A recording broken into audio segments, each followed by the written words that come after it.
Aqui é mesmo uma coisa muito física, muito biológica, em que o bebê só sente prazer ou desprazer e sente de uma forma geral no corpo.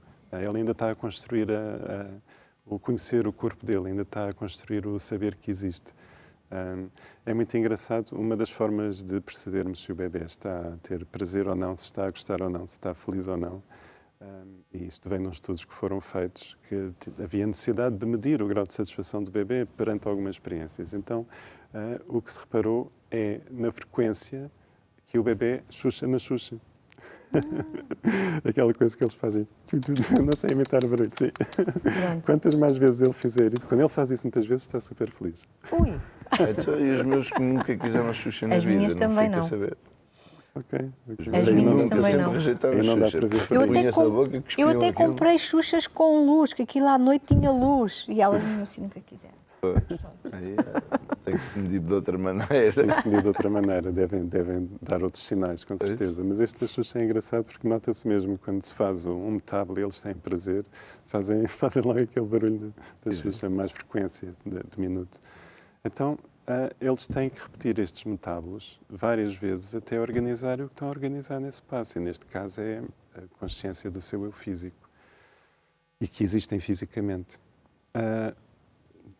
Uma coisa, não se esqueça que tem fotografias, você é que manda quando é que vê que faz sentido ir lançando as fotos, está bem?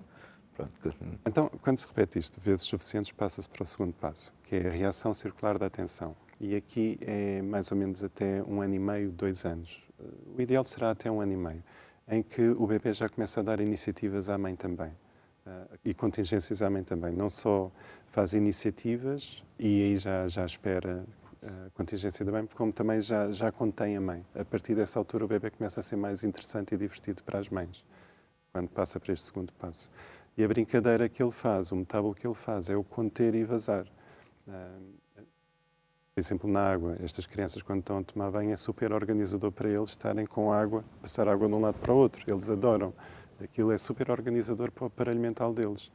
O que eles estão a construir aqui neste segundo passo, enquanto no primeiro constroem o físico, aqui estão a construir o seu psicológico.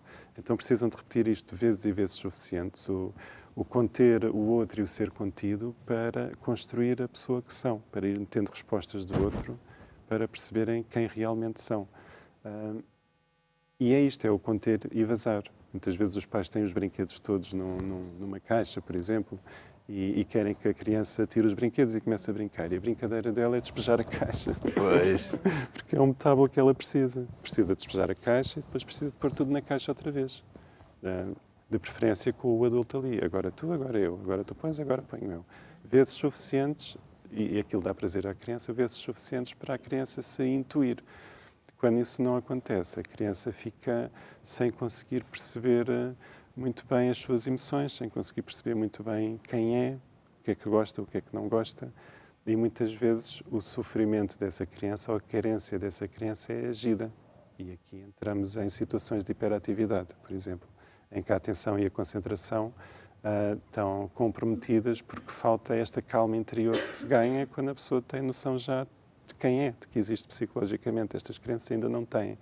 Então aquilo é agido.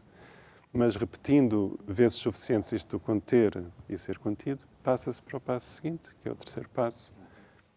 E aqui chama-se o apontar a dois, que impede o vazio de significado. Então o que é que isto quer dizer? Apontar a dois que impede o vazio de significado. Aqui a criança já se intuiu, fisicamente e psicologicamente. E agora o desafio é perceber que a outra pessoa, que também já existe fisicamente para a criança, é um humano que tem fontes de vontades também. Então a criança vai ter tendência para provocar, para pedir limites, para criar situações até de desconforto para o pai e para a mãe, para ter uma resposta de lá. O que a criança está a treinar aqui é: a minha liberdade acaba onde começa a liberdade do outro.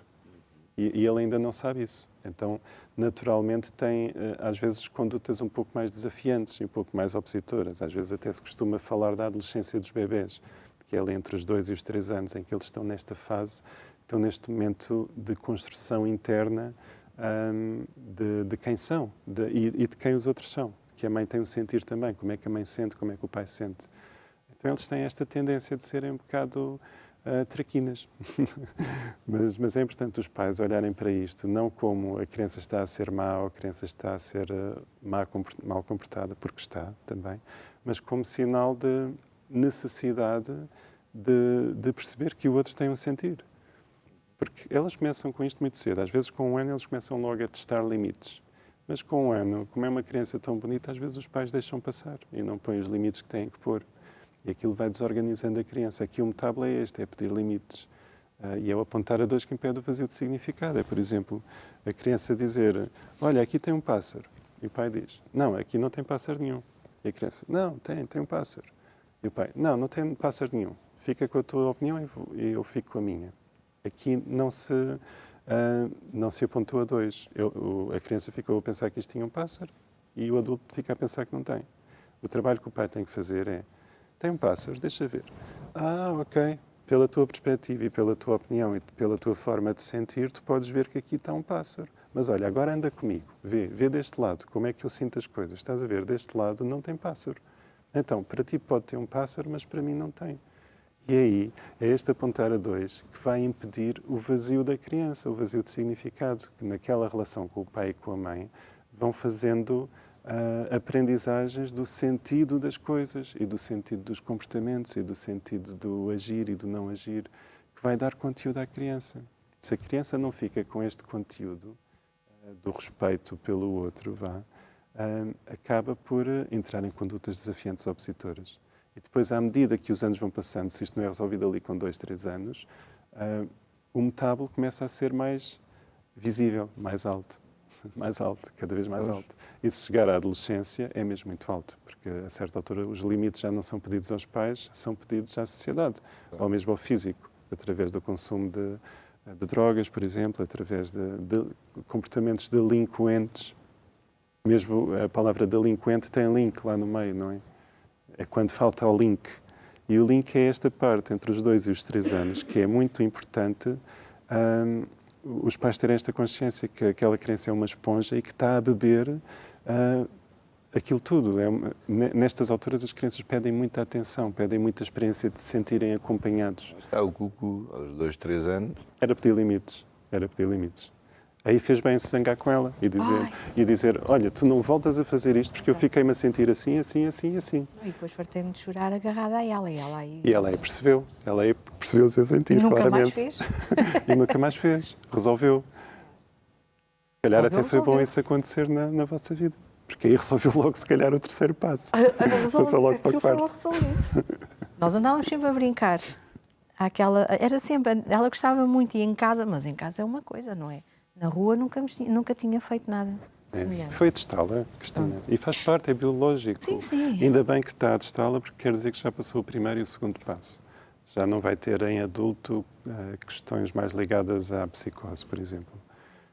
Aqui no 3º passo, em adulto, se as coisas não forem resolvidas, pode ter ali algumas questões mais relacionadas com uma personalidade mais da psicopatia, em que sente que as coisas têm que ser ao jeito dele, e que se as coisas não são ao jeito dele, ele sente como injusto, porque para ele os outros são só corpos, não são fontes de sentir. E tem lá esse vazio de significado, não conseguir aceder ao sentir do outro. Qualquer um destes passos não resolvido pode ir criar depois uma estrutura de personalidade. E não há uma estrutura melhor que outra, todas elas sofrem. Mas se pudermos passá-lo, as crianças, do 3º passo para cima, vai ser mais fácil para elas depois a vida adulta. E é por isso que eu dizia no outro dia que até aos 2 anos o trabalho é com os pais. Estar a pô-los na creche é mesmo por uma necessidade, porque as crianças iriam lucrar muito mais ter este contacto direto com os pais até aos 2 anos, porque naturalmente passavam estas 3 primeiras fases mais rapidamente. Porque eles precisam de muita ligação aqui com 2 anos. É quando eles estão a estruturar que o outro existe, que o outro é uma pessoa. É quando eles estão a criar aqui estas conexões no frontal. E depois é importante, e aqui há 2 coisas importantes que eu queria referir. Uma delas é que estas crianças do 3º passo têm exatamente a mesma sintomatologia das do 2º, que é não pararem quietas. Então muitas vezes são consideradas como hiperativas também. Mas na realidade não são. Os sintomas são os mesmos, mas não é o mesmo conceito. A hiperatividade é a criança que não se sabe sentir e então é agido. Aqui este age para provocar uma reação no meio, para provocar este apontar a dois. Então a forma de lidar com os dois tem que ser completamente diferente. Enquanto do segundo passo tem que ser contido, tem que se explicar que está tudo bem, explicar o que é que ele está a sentir, o que é que nós estamos a sentir. Aqui no terceiro passo tem que se pôr limites, tem que se pôr às vezes até castigos. Mas os castigos têm que ser bem postos. E isso também é um tema importante, porque a maior parte das pessoas faz mal os seus castigos. Porque o objetivo é nós castigarmos o comportamento e não a criança. E muitas vezes os castigos vão castigar a criança e isso vai impactar negativamente a autoestima e o autoconceito dessa criança. Então o castigo tem que ser feito de forma a punir o comportamento e não a criança. Vou dar um exemplo. Ricardo, se for lá me visitar ao Algarve e for a 200 a hora e tiver uma multa... Pode dizer isso. O carro não passa de 100. Imaginando, qual seria o seu castigo? O meu castigo Pagar a era multa? no bolso e na carta, porque essa velocidade já ficava um bocadinho... Ficava sempre com menos pontos, não é? E o que é que isso na prática, na sua vida, iria causar? Olha, Qual era o castigo que a vida lhe estava a pôr? Eu já não podia vir trabalhar porque eu preciso mesmo da carta para trabalhar. E tinha que fazer esse dinheiro de volta, não era? Pois. Tinha que trabalhar. Pois, mas... Então, o castigo que a vida nos dá é trabalho. É trabalho. Mesmo quando uma relação corre mal ou por uma traição e a relação acaba, o castigo que a vida dá é um trabalho gigante, às vezes, não é? Com as partilhas, com tudo o que implica. O castigo que a vida nos dá, a nós, enquanto adultos, é trabalho. Por exemplo, se eu não pagar uma conta que tenho que pagar, algo da minha vida pode ser penhorado. Eu depois, para ter isso da minha vida novamente, tenho que trabalhar para ganhar dinheiro para pagar aquela dívida. Então o conceito tem que ser passado para a criança também. Por exemplo, vou-vos dar um exemplo na criança. Uma criança que chega à consulta e naquele dia era para mostrar a caderneta da escola ao psicólogo, porque já está completamente tapado de faltas e cheio de recados, e veio com os pais e naquele dia a caderneta desapareceu. E ele diz aos pais que roubaram a caderneta, que alguém roubou a caderneta. Qual é o castigo que os pais põem? O castigo errado é: ficas sem PlayStation nas férias todas, nunca mais tocas na PlayStation, durante 3 meses, às vezes é nunca mais. Isto é um castigo que não funciona, porque para já estão só a criar raiva e irritação à criança. Depois é um castigo que não vão conseguir manter. Passado um mês, a criança consegue dar a volta aos pais e tem a PlayStation outra vez. E mesmo que não tenha, vai jogar com os amigos à casa deles. Não é um castigo impactante, não é um castigo que faça aquele miúdo crescer. O castigo tem que ser algo que dê trabalho ao miúdo, como por exemplo, olha, não me interessa se deitaste fora, se roubaram, se perdeste, se queimou. A caderneta era a tua responsabilidade, estava na tua mala, era a tua responsabilidade. Então agora tens que resolver a situação. Tens de pegar no teu dinheirinho, ou pedir à avó, ou vender qualquer coisa tua e ir à papelaria comprar uma nova caderneta. Depois pegares na caderneta e ires até à tua professora e pedires desculpa teres perdido a caderneta e pedir para ela preencher novamente e depois trazeres aqui à consulta. Quando fizeres isso tudo, tens a PlayStation de volta. Até lá, está penhorada. Dar trabalho. Isto dá trabalho. Isto a criança depois não quer perder outra vez a caderneta, porque não só deu trabalho, como teve que enfrentar coisas que não lhe apetecia enfrentar. Pois. Não é? Como, por exemplo, aquela criança que bate no outro na escola. O castigo. Qual seria um castigo desse trabalho àquela criança que bateu no coleguinha da escola? Seria, por exemplo, no dia seguinte, olha, ficas sem o teu tablet hoje e amanhã tens que resolver esta situação. Eu vou lá contigo e tu pedes desculpa ao menino e pedes desculpa à mãe do menino e pedes desculpa à professora também disso que aconteceu. Depois de fazeres isso, tens o teu tablet novamente de volta. E isto aqui estamos a punir o comportamento e não a criança. E estamos aqui a fazer uma coisa fantástica que é ensinar mecanismos de coping à criança. A criança começa a perceber que na vida podemos errar, que depois podemos compor a situação. Então também estamos a evitar que a criança fique ali nas fobias, no medo de poder errar, no medo de...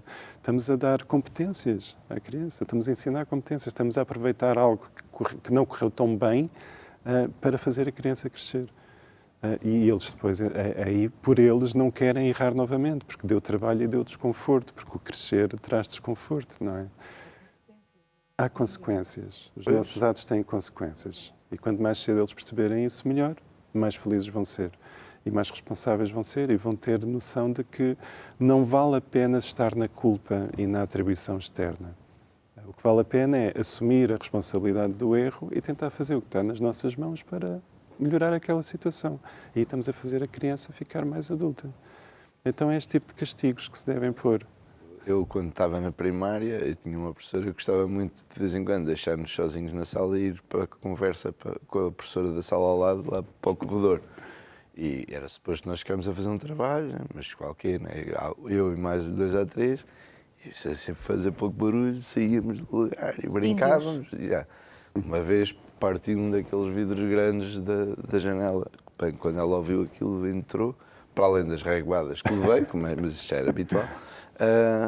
O que foi interessante, e depois nunca me passava pela cabeça que fossem fazer aquilo. Sabe o que é que eles fizeram? Em vez de dizerem que os meus pais iam pagar o vidro, não, a escola pagou o vidro e eu fui, literalmente com aquela idade na primária, eu fui trabalhar para a junta de freguesia, mais um colega meu, a limpar aqueles ralos da sarjeta lá do campo de futebol. Espetacular. A tirar as grelhas e a tirar o lixo lá de dentro. Durante Incrível, um dia. nessa altura terem essa consciência. Foi muito bem feito. Quer dizer, desculpa, Ricardo. Não é nesse sentido. Não, foi bem posto o castigo. Foi, realmente, está a ver? Bem feito, Ricardo. De certeza que não partiu mais vidros depois lá na escola. Pois, embora que eu também não perdi de propósito, né? Mas devia estar quieto, sentado, em vez de andar a pular na brincadeira, não é? Muito bem feito. É esse tipo de castigo que são organizadores. Porque aí não estamos a punir a pessoa. Foi um acidente, mas o acidente tem responsabilidade.